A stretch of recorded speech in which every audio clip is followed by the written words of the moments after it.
Hello and welcome. In this lesson, we are going to learn to write your first network program.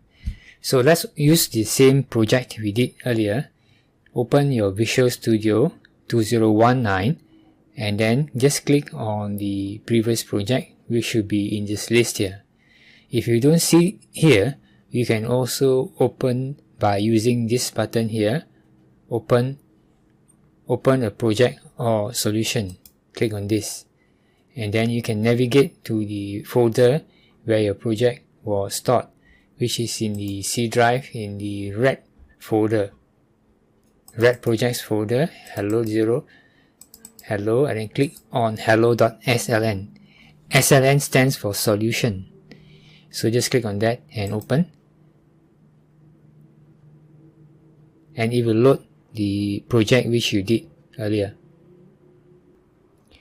So we are now going to write some code to make this into a network server. That means this program will listen for a connection, and then once it has connected to a client, we are going to use the telnet client which you installed earlier, and the telnet client will then send a message to this server, and the server will then receive that message and do something.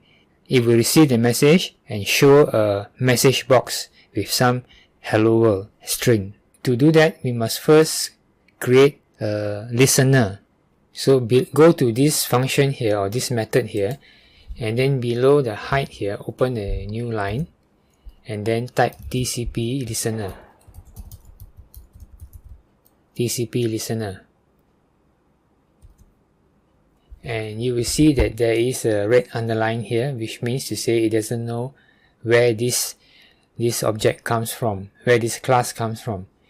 So it asks you to click here, show potential fixes.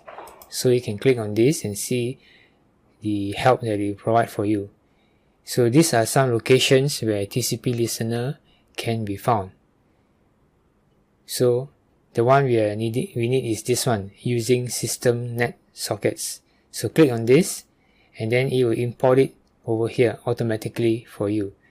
System.net sockets.